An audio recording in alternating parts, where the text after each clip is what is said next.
Assalamu alaikum урматтуу менин каналымда көрүүчүлөрүм, сиздерди каналдан көргөнгө абдан кубанычтамын. Жыл аягы долбоорлорду баягы ар кандай иштердин жыйынтыгын чыгаруу отчеттор болуп жатат. Ошон үчүн кичине баягы убакыт аз да мындай видео жаздырганга жакшы студиядан отуруп алып шашпай дегендей. Ошондуктан бир комментарий кылып коеюн кыска. Менден бир мени көрүүчүлөрүм сурашты эле, бир нече бир 10 чактыго суроо көрдүм. Газада эмне болуп атат, Израиль эмне кылып атат, жана башка ушул сыяктуу деген. Эми туугандар, ушул жерде дүйнөлүк масс медиада no Jews, no news деп коюшат экен да. Еврейлер жөнүндө жазылбаса жаңылык жок деп эсептелинет экен. Анткени көп дүйнө жүзүндөгү эң чоң массалык маалымат каражаттарында үстөмдүктү так ошол калк кылат экен. Ошондуктан мисалы үчүн Судан жөнүндө эчтеке жазылбаса, Израиль жөнүндө көп нерсе жазылат, жана ошол Израиль катышкан жерлерден көп нерсе жазылат. Жакында эле Израиль Сомалилендти ошол тааныптыр. Сомалиленд бул деген билесиңер бир кездерде Эфиопия толук мындай бир кандуу мамлекет болуп турган. Анан кийин ошо Гамаль Абдель Насердин жардамы менен аякта ошо негизи Эфиопиянын жарымы бул баягы еврей эфиоптор да, христиан эфиоптор бар. Анан аягында мусулман эфиоптор да пайда болгон. Ошол мусулман эфиоптор анан өзүнүн мамлекетин түзүп алышкан, Сомалия деген. Анан Сомалиядан кийин дагы бир кичинекей мамлекет бөлүнгөн, Эритрея деген, ошол Эфиопиянын толугу менен деңизден кесип алып.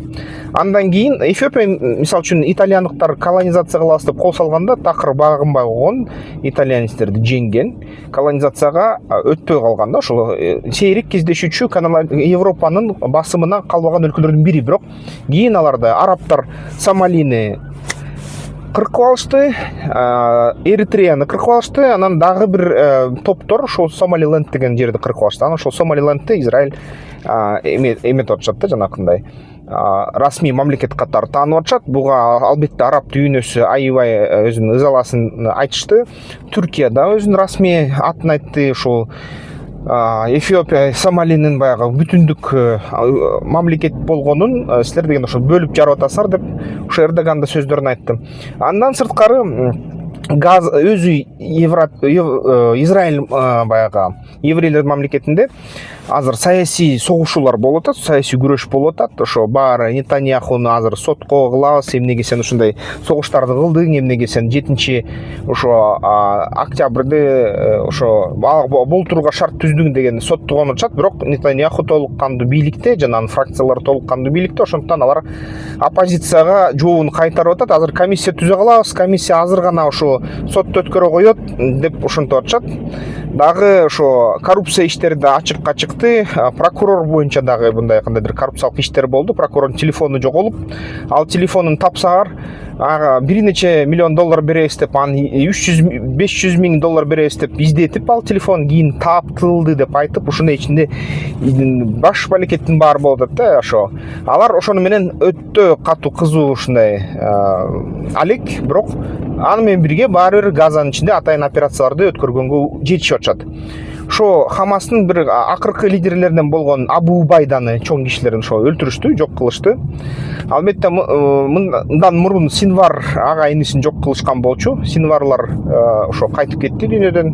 Ошо албетте дагы кошумча 150дөй Хамастын аскери ошо трубопроводторго кирип кеткен болчу.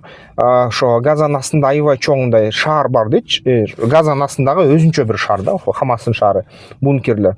Ошо бункерлерден бир жеринен ошо аларды цахал таап алып, бетондоп коюптур. Анан алар тирилөө ошо жерден отурушкан болчу көп күндөн бери, ошо тынчтык жарыялангандан бери.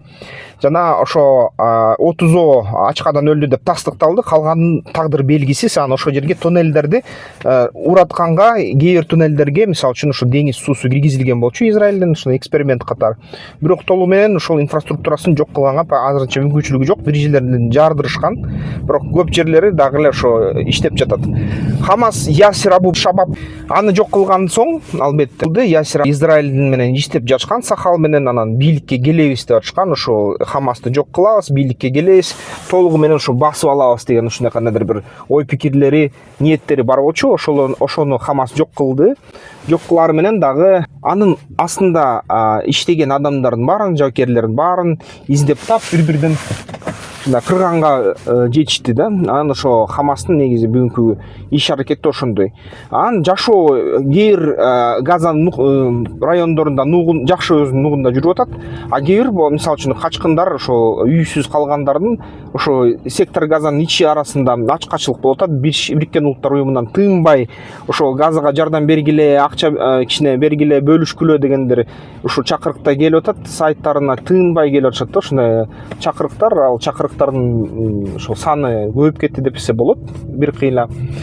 Анан ошо менен бирге ошо баягы жан жаса каптап кетип атат Газаны. Ошо мындай жан жаптыр да араб жарым эмесине, Израилдин жергесинен. Ушул жерден ошондой нерселер болду. Анан жалпы баягы балдардын өлүмдөрү болуп атат. Ошол менен бирге баягы дагы ошо бизде блогерлер да табылган. Ал блогерлер айтып атат, ошо мисалы үчүн Газанын бүт маалыматы бул калп. Мисалы үчүн ошо Газанын ичиндеги видеолордо баары жакшы эле көрүнүп атат. Мынакей баары жакшы эле жашап жатат деп видеолорду көрсөтүп атат да тынбай. Ошол блогерлерге дагы өзүлөрү да айтып атат да, баягы Бишкектик биздин кыргыз кыз экен, качтык дейт. Анткени бизге ошондой коркутуулар болду дейт. Коркутуулардын натыйжасынан анан ошентип башка өлкөгө көчүп кеттим деген ушундай дагы интервью берген болду. Ошондой нерсе болуп жатат. Албетте ким коркутуп атат кыргыз жергесинде, ким аны башын алабыз деп жатат белгисиз. Иш кылса ушул жерге да кандайдыр бир тиешелүү органдарга заявление жаздыбы, мындай жазган жокпу белгисиз, айткан жок өзү. Ошол качып жүрөт коркуп да, ушундай нерселер болуп жатат.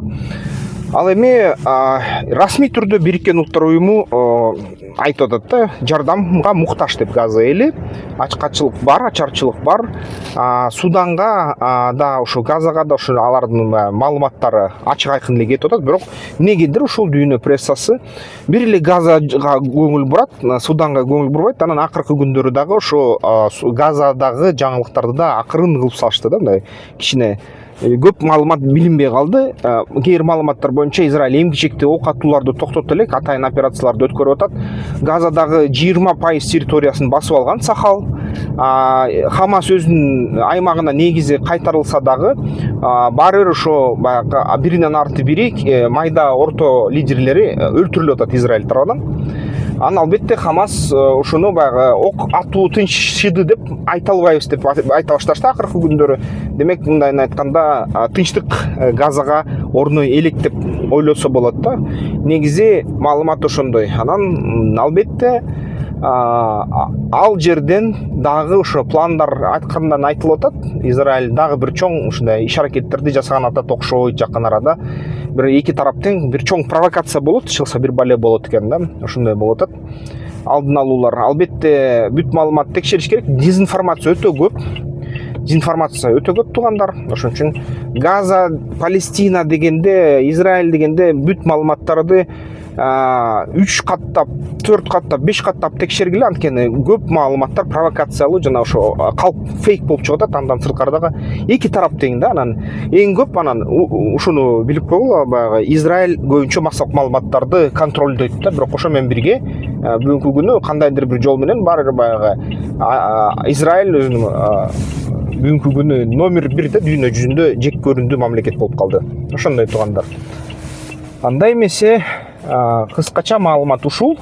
Эгерде сиздерде комментарий же суроолор болсо кошумча сурасаңар болот. Азырынча ошо Израиль боюнча анча көп маалымат жок. Ушундай эле маалыматты эмки видеолордон көрүшкөнчө. Бизнес банкери барына баштардан мурун карап ал. Жол картасын жарып жолуңдай ишкердик де сенин куралың ал. Бизнес банкери барына